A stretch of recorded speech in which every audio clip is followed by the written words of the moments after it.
எதை பார்த்தீங்க? ஓகே, இது வந்து எனக்கு நான் 15 இயர்ஸ் ஓல்டாக இருக்கும்போது நடந்தது. அதாவது இது வந்து என்னோட ஹோம் டவுன் வந்து ஒரு ஹில் ஸ்டேஷன், ஃப்ரேசர் ஹில்னு சொல்லுவாங்க. Wow, nice. அது என்னோட ஹோம் டவுன். ஸோ இது வந்து எப்படி நான் எக்ஸ்பீரியன்ஸ் பண்ணேன்னா, அதாவது ஆக்சுவலாக நாங்கள் முன்ன வந்து ஃபேமிலி கூட வந்து எப்போவுமே ஹோம் டவுன் போகும்போது நாங்கள் எங்கள் வீட்டிலேருந்து கிளம்புறது 12 o'clock at midnight அப்படி தான் நாங்கள் போவோம். Because we want to experience the fog அந்த மாதிரி எக்ஸ்பீரியன்ஸ் பண்ணுறதுனால. ஸோ நாங்கள் 12 o'clock மேலே தான் நாங்கள் ஆக்சுவலாக நாங்கள் மலைக்கே ஏறுவோம். ஸோ அந்த மாதிரி ஒரு டைம்லக்கா அதாவது என்ன நடந்துச்சுன்னா, I think it's like already 3:30 or 3 o'clock something அந்த டைமில். ஸோ நான் மாமா அத்தை, இது வந்து எங்கள் மாமா அத்தை கூட போன டைமு. ஸோ நான் மாமா அத்தை நாங்கள் 3 பேர் தான் காடியில். ஸோ இப்போ கண்டிங்லாம் போனால் நம்ம வளைஞ்சு தான் போவோம். ஸோ சேம் ரோடு அதே மாதிரி தான் இருக்கும் ஃப்ரேசர் ஹில்க்கு போகிறது. ஸோ ஒரு கட்டத்தில் வந்து ஒரு லைக் ரொம்ப லென்த்தான ஒரு வளைவு எடுக்க போகிறோம். அந்த லென்த்தான வளைவுக்கு சைட்டில் வந்து ஒரு வாட்டர் ஃபால் இருக்கும். பிக் வாட்டர் ஃபாலில் ரொம்ப பெரிய வாட்டர் ஃபால். அந்த வாட்டர் ஃபாலில் நிறைய ஸ்டோரிஸ்லாம் இருக்குது ஆக்சுவலாக. முன்ன பிகாஸ் ஃப்ரேசர் ஹில்ல பழைய ஆளுங்கிட்டலாம் நீங்கள் கேட்டிங்கன்னா அந்த வாட்டர் ஃபால் வந்து கொஞ்சம் ஸ்ட்ரேஞ்சான ஒரு வாட்டர் ஃபால்னு சொல்லுவாங்க. நீங்கள் கேட்டிங்கன்னா நிறைய மர்மமான விஷயங்கள் நடந்திருக்கு. ஆமாம் அதாவது நிறைய அங்கே பேர் சூசைட் பண்ணியிருக்காங்க. அது பேரில் ஒன்றும் இல்லைக்கா, ஆக்சுவலாக நிறைய பேர் சூசைட் பண்ணியிருக்காங்க.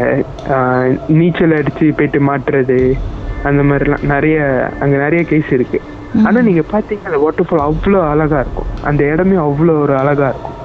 ஆனால் அந்த அழுகுலேயும் ஒரு ஸ்ட்ரேஞ்சான விஷயம் இருக்குது. ஸோ இது நான் எப்படி எக்ஸ்பிளைன் சொன்னேன்னா, அதாவது இது வந்து நான் என்னோட மாமா என்னோட அத்தை நாங்கள் 3 பேருமே பார்த்தோம். அதாவது அந்த வளைய போக்கா அந்த வாட்டர் ஃபால் கல்லில் நாங்கள் கொஞ்சம் கிட்ட போகிறோம்னு வச்சுக்கோங்களேன். வாட்டர் ஃபால் என்ட்ரன்ஸ் முன்னுக்கு ஒரு பெரிய கல் இருக்கும், ஒரு பாறங்கல்லுன்னு வச்சுக்கோங்களேன். அந்த கல்லிலேருந்து ஒருத்தவங்க லைக் நம்ம பாத்ரூம் கீழே சிட்டிங் போல் உட்காருனா எப்படி உட்காருவோம், அந்த மாதிரி உட்காந்துட்டு நாங்கள் அந்த வளைஞ்ச நேரத்தில் டக்குன்னு எஞ்சி லிஃப்ட் கேட்டாங்க ரோடு ஓரத்தில். ஆமாம், இப்போ நம்ம லிஃப்ட்டுக்கு கை இப்படி போடுவோம்ல, அதே மாதிரி கேட்டாங்க. ஸோ அவங்க லிஃப்ட்டுக்கு அதாவது அவரை பார்க்க எனக்கு எப்படி இருந்துச்சுன்னா, எல்லாத்துக்கும் நாங்கள் சேமாக தான் பார்த்தோம். அவரை பார்க்க ஒரு டிப்டாப் ஜென்டில்மேன் மாதிரி இருந்தார். அதாவது ஷார்ட் பேண்ட் டக்கின் பண்ணியிருந்தார். லைக் பார்க்க வெள்ளக்கார மாதிரியே இருந்தார். அவர் நல்ல வலிச்சு சீவி. ஆனால் என்ன ஒன்று, அவரை பார்க்க வந்து பிரைட்டாக இருக்காரு, ரொம்ப பிரைட்டாக இருக்காரு. So normal belt, short pant டக்கின்லாம் பண்ணி முடியெலாம் ரொம்ப வாக்கெடுத்து சீவி அந்த மாதிரி இருக்கு. ஆனால் அவர் ஏஞ்ச விதம் வந்து எனக்கு ஒரு மாதிரி தூக்கி போட்டுச்சு பாருங்க. ஏன்னா நம்ம வளையிறோம். ஸோ நான் வந்து இந்த சைடு ஜன்னல் அப்படியே அதாவது நான் வாட்டர் ஃபால் சைட் ஜன்னலில் உட்காந்து இப்படியே பார்த்துக்கிட்டே திடீர்னு ஒரு ஆள் வந்து கை போட்டாங்கன்னா உங்களுக்கு எப்படி இருக்கும்? ஆமாம், அதேதான்.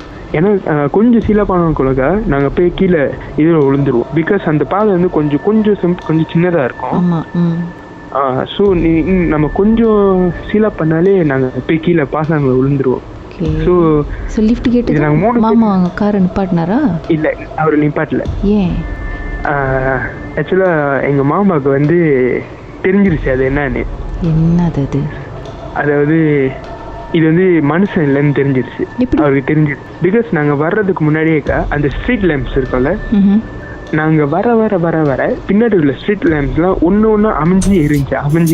இது நான் பொய் சொல்லலை, உண்மையாலே எனக்கு நடந்தது. ஸோ அந்த டைமில் கொஞ்சம் பயக்கம் இருந்துச்சு. பட் நாங்களும் இந்த வாட்டர் ஃபால் கிட்ட வராதுக்கு முன்னைக்கு இந்த ஸ்ட்ரீட் லேம்ப்லாம் அமைஞ்சு எரிஞ்சு ரொம்ப இருட்டுக்கா. காடு பார்த்துக்கோங்க, காடு 3 o'clock சரியான இருட்டு, வெறும் காடி லைட் மட்டும்தான், அப்புறம் ஸ்ட்ரீட் லேம்ப், அவ்வளோதான். ஸோ அந்த ஸ்ட்ரீட் லேம்ப் எரிஞ்சு அந்த மாதிரி வந்த டைமில் அந்த வளையும் போது இப்படி லைனில் இருங்க, பாட்டுக்கு பிறகு மேலும் பேசலாம்.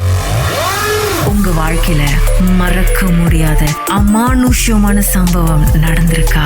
இந்த சம்பவத்தை எப்படியாவது என்கிட்ட சொல்லணும்னு ரொம்ப காலமா காத்துட்டு இருக்கீங்களா? போன் எடுங்க, எங்களுக்கு வாட்ஸ்அப் பண்ணுங்க. 0364913333. உங்க பெயர், அதுக்கப்புறம் #MD அப்படின்னு டைப் பண்ண மறந்துடாதீங்க. கடந்த வாரங்களின் கதைகளை மீண்டும் நீங்கள் கேட்கணுமா? ஷாக் ஆப் வாயிலா கேட்கலாம். SYOK செட்டிங்ஸ் லாங்குவேஜ் தமிழ்னு செலக்ட் பண்ணுங்க. சர்ச் ஐகான்ல மர்ம தேசம், அதுக்கப்புறம் ஷாக் காஸ்ட்னு கிளிக் பண்ணா எல்லா கதையும் அங்கதாங்க இருக்கு.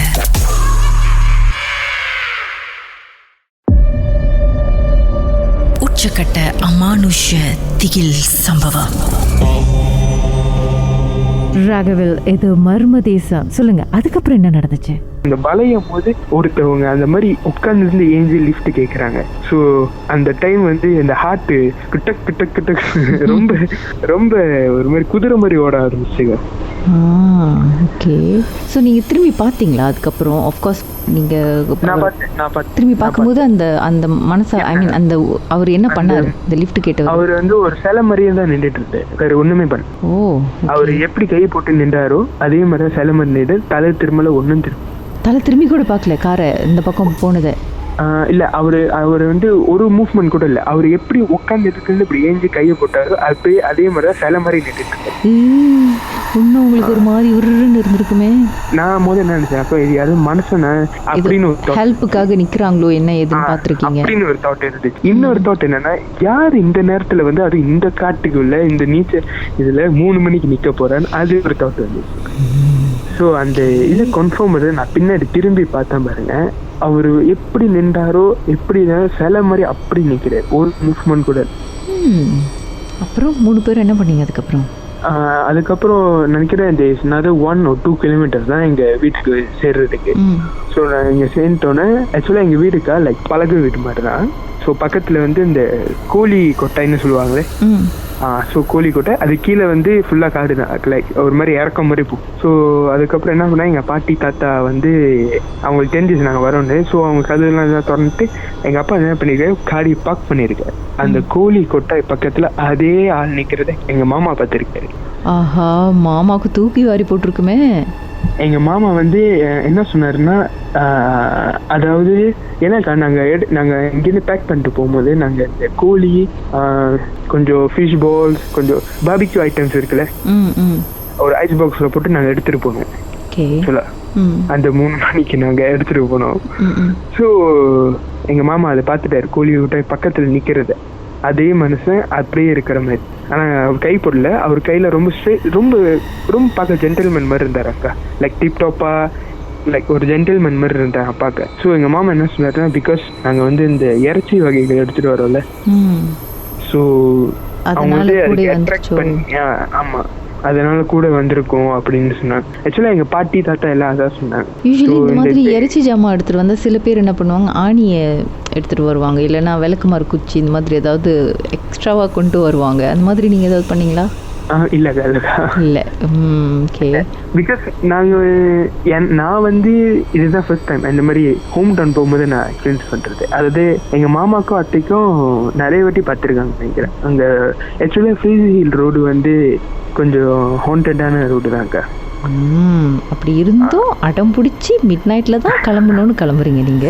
ஆக்சுவலா மிட் நைட்ல ஏன் போறது காரணம்னா, அந்த பனி அந்த இதுக்கு ஆக்சுவலா போறது, அதனால நாங்க மிட் நைட். ஆமா, பனி மட்டும் கூட பேயும் சேர்ந்து வருதுல. மாமா அந்த உருவத்தை பார்த்த பிறகு அதுக்கப்புறம் மாமா ஒன்னும் செய்யலையா, ஒன்னும் சொல்லலையா? இல்ல ஒன்னும் உங்ககிட்ட எதுவும் ஒன்னும் செய்யல. இல்ல, அவரு ஒண்ணும், ஆனா அவரு வீட்டுக்குள்ள வந்துட்டு கால் கழுவிட்டு எல்லாம் பண்ணிட்டு தான் அப்புறம் தான் சொன்னாரு என்கிட்ட, இந்த மாதிரி கோழி பக்கத்துல நின்றுச்சு அப்படின்னு. தூக்கம் வந்துச்சு அவங்களுக்குலாம் அந்த ராத்திரி? இல்லக்கா, என்னால தூங்க முடியல, என்னால உண்மையில தூங்க முடியல. தாத்தா பாட்டி என்ன சொன்னாங்க? தாத்தா பாட்டி என்ன சொன்னாங்கன்னா, அவங்க என்ன சொன்னாங்கன்னா, இதுக்கு மேல வரதுனால சீக்கிரம் வாங்க, இந்த மாதிரி நேரத்துல வரீங்க, இன்னொன்று வரும்போது இறைச்சி வகைலாம் எடுத்துட்டு வராதீங்க. ஏன்னா அந்த அந்த ஹைட்ரஜன் இருக்குக்கா, அந்த ஹைட்ரஜன் வந்து ரொம்ப ரொம்ப விஷயம் நடந்திருக்கு. இந்த சூசைட் பண்றது, இந்த ஆளுங்க குளிச்சுட்டு போயிட்டு குளிக்கும் போது அந்த தண்ணி வேகமா அடிக்கும் போது அவங்க எங்க போறாங்கன்னு தெரியாது, திடீர்னு காண போயிருவாங்க. அந்த மாதிரி ஒரு இடம். ஆனா பார்க்க அவ்வளவு ஒரு அழகா இருக்கும்க்கா. மர்ம தேசம் கதைகளை மீண்டும் கேட்கணுமா? ஷாக் ஆப் வாயிலா நீங்க கேட்கலாம். எப்ப வேண்டும்னாலும் எங்கிருந்து வேணாலும் நீங்க கேட்கலாம். SYOK செட்டிங்ஸ் லாங்குவேஜ் தமிழ்னு செலக்ட் பண்ணுங்க. சர்ச் ஐகான்ல மர்ம தேசம், அதுக்கப்புறம் ஷாக் காஸ்ட்னு கிளிக் பண்ணீங்கன்னா எல்லா கதையும் அங்கதாங்க இருக்கு.